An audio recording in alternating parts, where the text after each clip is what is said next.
எதிர்நீச்சல் செயல்ல அடுத்து என்ன நடக்கலாம் அப்படின்னா, நம்ம ஜனனிய போட்டு தள்ள சொல்லி இப்போ ஆதி குணசேகரன் ரவுடி பசங்கள அனுப்பிட்டாங்க. ஸோ அந்த ரவுடி பசங்களும் அந்த ஜனனி இந்த பக்கம் தான் வந்தா, அவ இங்க தான் எங்கேயாவது இருப்பா. அவள கண்டிப்பா போட்டு தள்ளிடணும். அவள அவ போயி அந்த 2 பேர கூட்டிட்டு வந்து, அதனால அண்ணனுக்கு பெரிய பிரச்சனை வரும்ன்னு சொல்லி அண்ணன் சொல்றார்றா. அதனால அவ எங்க போனாலும் சரி, அவள விடக்கூடாது. அவ கதைய முடிச்சே ஆகணும்.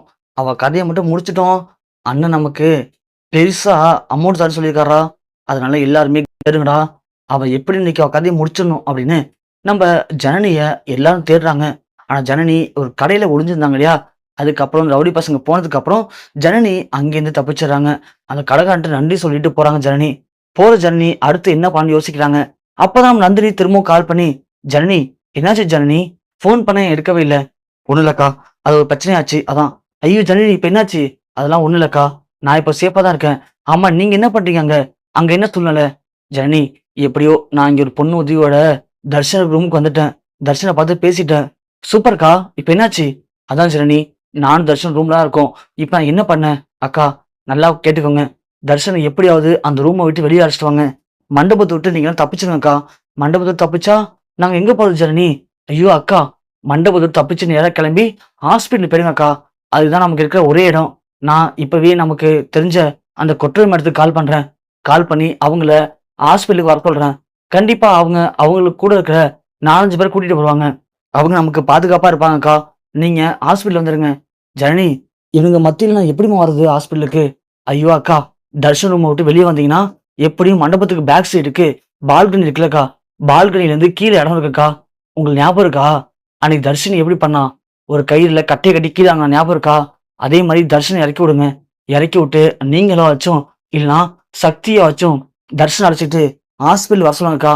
அவங்க ஹாஸ்பிட்டல் வந்துட்டாங்கன்னா அப்ப சேஃப் ஆயிடுவாங்க." "ஜனனி, அதெல்லாம் ஓகே. நீ எங்க இருக்க? பார்கவி, ஜீவானந்த் சார பாத்தியா?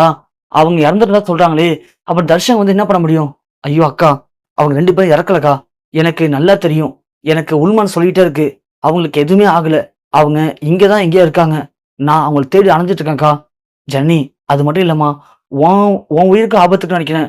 ஒண்ணு ஏதோ பண்ண சொல்லி அந்த ஆதி குணசேகர் யார்ட்டயோ பேசுனத நான் காதுல வாங்கினேன்." "ஆமாக்கா, என்னையும் தேடி கும்பல் சுத்திட்டு தான் இருக்கு. அவங்க யார் வேணாலும் என்ன வேணாலும் பண்ணட்டும்க்கா. ஆனா யாராலையும் நம்மள ஒண்ணும் பண்ண முடியாதுக்கா. நீங்க எதுக்கும் பயப்படாம நான் சொல்றத கேளுங்க. நீங்க அந்த மண்டபத்த விட்டு தர்ஷன் அனுப்பி வைங்க. அவங்க ஹாஸ்பிட்டல் போகட்டும். நான் நம்ம ஜீவன் சார் வரேன்னு சொன்னார் இல்லையா? அங்க தான் சுத்திக்கிட்டு இருக்கேன். கண்டிப்பா ஜீவன் சார் வந்துருவாருக்கா. எனக்கு அந்த நம்பிக்கை இருக்கு. ஏன்னா, இது அவருடைய நம்மளுடைய ஆசை மட்டும் இல்ல. ஈஸ்வரி அக்கா ஆசை. அது கண்டிப்பா ஜீவன் சாருக்கு தெரியும். ஈஸ்வரி அக்கா ஆசையை நிறைவேத்துறதுக்காவது அவர் தான் உசுர பணைய வச்சாவது வந்துருவாருக்கா. எனக்கு அந்த நம்பிக்கை இருக்கு. நான் அவர் வந்த உடனே அழைச்சுக்கிட்டு ஹாஸ்பிட்டல் வந்துடுறேன். நீங்க எப்படியாவது தர்ஷனம் மட்டும் ஹாஸ்பிட்டல் அனுப்பிடுங்க." "ஏன் ஜனனி ஹாஸ்பிட்டலுக்கு? அவங்களாம் வந்துட மாட்டாங்களா?" "வரட்டும்க்கா. அதுல எந்த பிரச்சனையும் இல்ல. ஈஸ்வரி அக்காவ பார்க்கறதுக்கு அன்னைக்கு பார்கவி ஹாஸ்பிட்டலுக்கு வந்தா. ஞாபகம் இருக்காக்கா? பார்கவி வந்ததுக்கு அப்புறம் தான் அக்காவுக்கு லைட்டா சுயநினைவு வந்ததா டாக்டர் சொன்னாரு. அவங்க ஹெல்த் கண்டிஷன்ல நல்ல முன்னேற்றம் இருக்குன்னு சொன்னாரு. அதே மாதிரி பார்கவி தர்ஷனுடைய கல்யாணத்தை பார்க்கணும்னு ஆசைப்படாங்கக்கா அவங்க. அந்த கல்யாணத்தை மட்டும் நாம அவங்க முன்னாடி நடத்தி வச்சோம்னா கண்டிப்பா ஈஸ்வரி அக்காவுக்கு பழைய நினைவுகள் உடனே திரும்பறதுக்கு வாய்ப்பு இருக்குக்கா. அததான் சொல்றேன். நாம இந்த கல்யாணத்தை ஈஸ்வரி அக்கா ஆசைப்பட்ட மாதிரி அவங்க முன்னாடி வச்சுதான் நடத்தணும். அதுதான் ஈஸ்வரி அக்காவுடைய ஹெல்த் கண்டிஷனுக்கு நல்லதுக்கா." "ஜனனி, உண்மையிலே சொல்ற ஐடியா நல்ல ஐடியா. ஆனா இங்க இதெல்லாம் தாண்டி நாங்க எப்படி கொண்டு வரப்போன்னு தெரியலையே." "அக்கா, இங்க பாருங்க. நமக்கு இருக்கிறது கடைசி சான்ஸ் இது மட்டும்தான். நாம ரிஸ்க் எடுத்து தான் ஆகணும். எது நடந்தாலும் பரவாயில்ல. நம்பிக்கையோடு செயல்படுவோம். கண்டிப்பா நாம நினைச்ச மாதிரி இந்த காரியத்துல ஜெயிப்போக்கா. நம்பிக்கையோட நீங்க கிளம்புங்க." அப்படின்னு சொல்லிட்டு ஜனனி ஜீவானந்த் தேடி போறாங்க. நந்தினி சொன்ன மாதிரியே இங்க தர்ஷனை சக்தி கூட அனுப்பி வச்சிடறாங்க. சக்தியும் தர்ஷன் அடிச்சுக்கிட்டு நேரா ஹாஸ்பிட்டல் போயிறாரு. இங்க ஜனனி தேடி பார்க்கும்போது கண்டிப்பா ஜீவாந்தமும் பார்கவியும் ஜனனியிடம் கிடைச்சிருவாங்க. சோ ஜனனி 2 பேரும் அழைச்சிட்டு ஹாஸ்பிட்டல் போவாங்க. அங்க சொன்ன மாதிரியே ஈஸ்வரி முன்னாடி நிக்க வச்சு தர்ஷனுக்கும் பார்கவிக்கும் கல்யாணத்தை பண்ணி வைக்க போறாங்க ஜனனி.